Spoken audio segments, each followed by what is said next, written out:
Nagpaalala naman si Senate President Juan Miguel Zubiri sa kapwa senador na huwag masyadong maging balat sibuyas.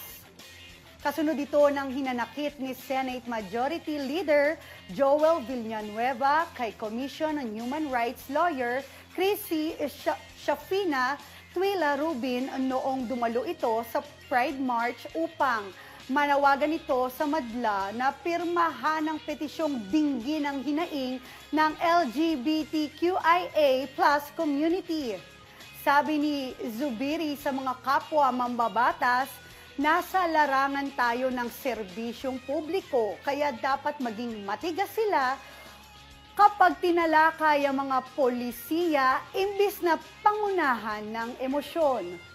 Ayon sa Senate President, nagresulta kasi ang paghihimutok ni Villanueva upang kuyugin siya sa social media dahil sa pananaw nito sa SOGI Bill.